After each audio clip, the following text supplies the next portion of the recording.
बिस्मिल्लाहिर्रहमानिर्रहीम, अस्सलाम वालेकुम। आप कैसर खान यूट्यूब चैनल देख रहे हैं। आज 11 फरवरी 2026 है। इंटरनेशनल प्राइम टाइम का आगाज़ करते हैं।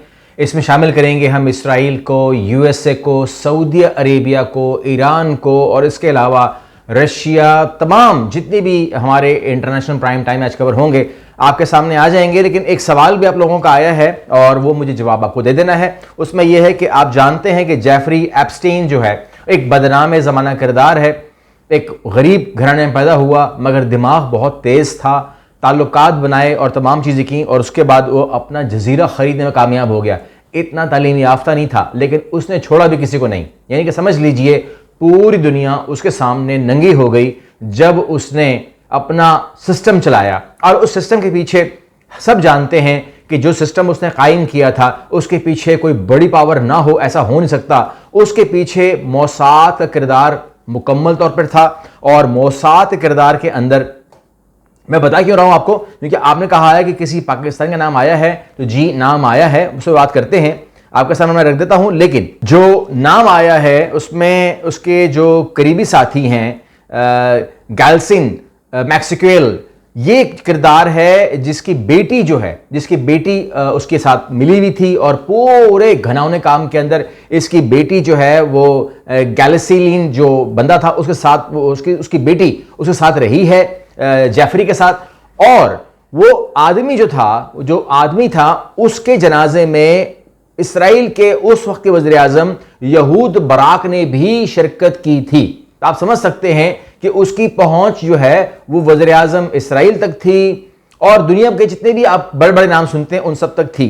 लेकिन इस शख्स ने जो पाकिस्तान का जिक्र किया या यूं कह लीजिए इमरान खान का जिक्र किया, वो मैं आपके सामने रख देता हूं। और मैं रख देता हूं आपके सामने जियो न्यूज से भी, जियो न्यूज में भी छपा हुआ है, हर जगह छपा हुआ है, आप पढ़ सकते हैं। आप स्क्रीन पे देख रहे होंगे कि पाकिस्तान का जिक्र भी आया है। और जेफरी ने अपनी एक ईमेल में इस वक्त के वज़ीर आज़म इमरान खान को रूसी सदर पुतिन से, ईरान के सदर आयतुल्लाह खामनाई से और तुर्किया के सदर तैयब उर्दुगान से बड़ा खतरा करार दिया। यानी कि उनका बिलीव यह था कि इमरान खान जो है वो पुतिन से भी बड़ा खतरा है, सुप्रीम लीडर आयतुल्लाह खामनाई से भी बड़ा खतरा है और तुर्किया के तैयब उर्दुगान से भी बड़ा खतरा है। जेफरी ने अपनी ईमेल में इमरान खान के बारे में मजीद लिखा कि इस शख्स ने मेरे खरबपति दोस्त, यहूदी दोस्त जिमी गोल्डस्मिथ की बेटी से शादी करके इसे मजहब तब्दील करने पर आमादा किया।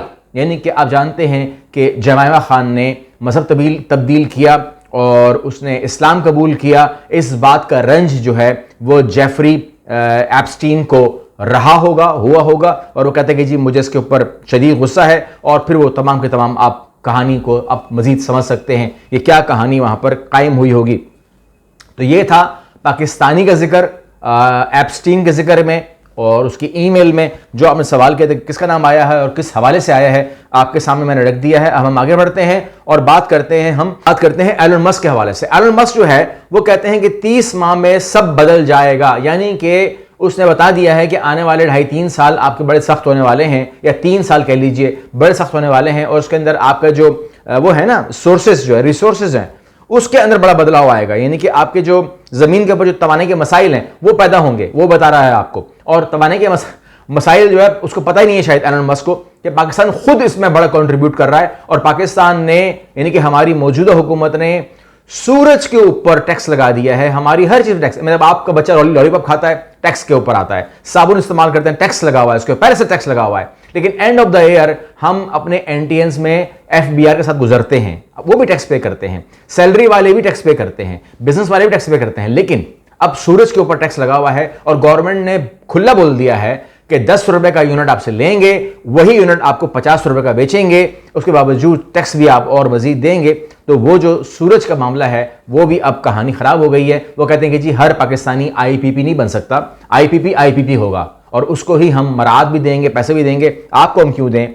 तो इसलिए वो तमाम चीज़ें छीन ली गई हैं। लेकिन एलन मस्क कह रहा है कि तवानाई का जो शदीद बहरान है वो भी आएगा, ठीक है ना, वो भी आएगा और वो दुनिया को हिला देगा। इसीलिए तकरीबन 10 लाख जो इसके जो अपने सैटेलाइट्स हैं वो आसमान में जाएंगे और उसमें कहते हैं कि टेस्ला और जो हमारी कंपनीज़ हैं वो तमाम के तमाम जो है किरदार अदा करेंगी। अब पता नहीं कि दुनिया में क्या करने वाले हैं, अल्लाह ही जानता है।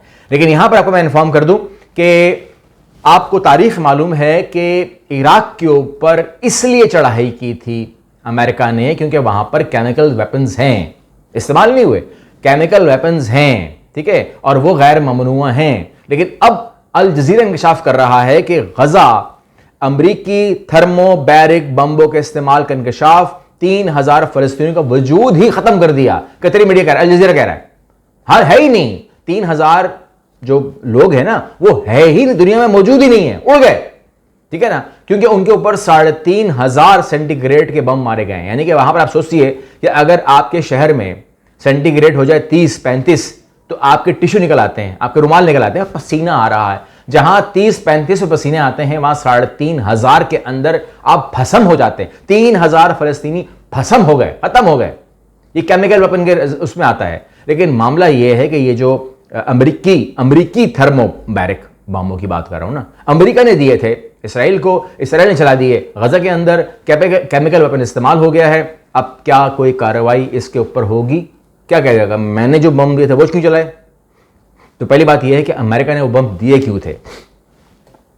आगे बढ़ते हैं और यहां पर हम बात कर रहे हैं मुज़ाकरात की नाकामी पर सख्त कदम उठाना होगा। ट्रंप का ईरान के खिलाफ दूसरा बहरी बेड़ा तैनात करने का अंदिया।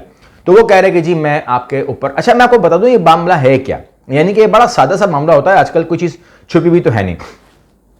अमेरिका ने सबसे पहले किया ये है कि उसने कतर के ऊपर दिखाया, वो कह रहा है ना मैं डरा रहा हूं आपको, तो कतर ने ये किया कि आपको क्या कह रहा है, खुद ये कर रहा है कि US forces in Qatar base put patriot missile into truck launchers. जो ट्रक लॉन्चर्स होते हैं ना उनके खड़े हुए, उनके ऊपर उन्होंने पैट्रियट लाद दिए हैं, यानी कि they are very much prepare for war, they are mentally and physically prepare for war. वो कहते हैं कि जी हम तो करेंगे, हमारे पास तो पैट्रियट भी होगा, हमारे पास सब कुछ होगा, हमारे लिए ये सब कुछ अलाउ है। उसके बाद वो कहता है कि जो ईरान है ना वो 10 बरदार हो जाए, एटम बम से भी हो जाए, मिसाइलों की रेंज से भी हो जाए, और बैलिस्टिक मिसाइल तो खत्म कर दे। बैलिस्टिक मिसाइल तो होना नहीं चाहिए। अच्छा क्यों नहीं होना चाहिए? तस्वीर देखिए, US basis with in range of Iranian ballistic missiles, क्योंकि अगर आपके पास बैलिस्टिक होंगे तो आप हमें मार सकते हैं। तो ऐसा कोई असलहा ईरान के पास होना नहीं चाहिए फ्यूचर में कि जिससे वो इसराइल या ईरान को किसी को मार सके, ठीक है, नहीं होना चाहिए।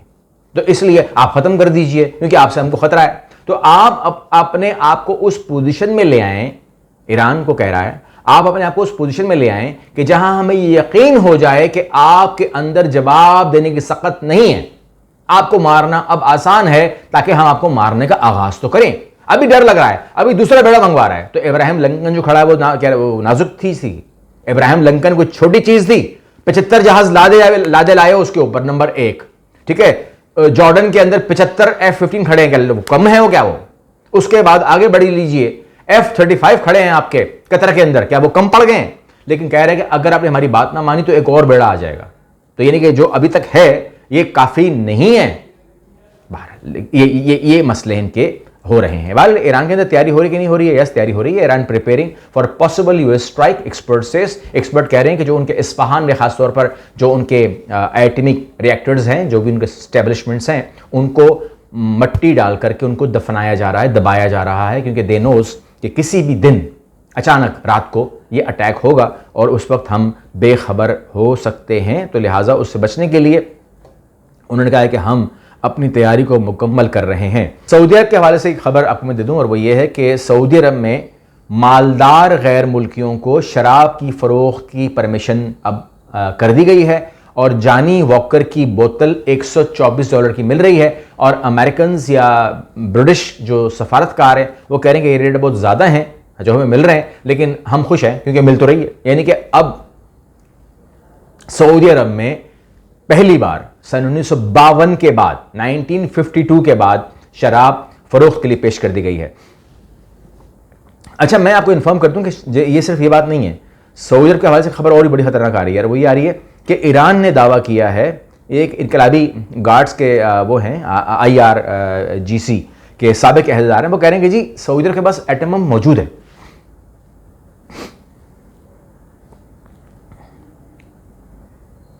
और वो कह रहे हैं कि इसीलिए उसको अमेरिका और इसराइल ने कहा है कि आप या तो अपना एटम बम का प्रोग्राम खत्म करें, सरेंडर करें, या फिर आप इसराइल को तस्लीम कर लें, दोनों में से कोई एक काम कर लें। तो ये चीज़ अभी चल रही है, कहते हैं कि मामला ये चल रहा है।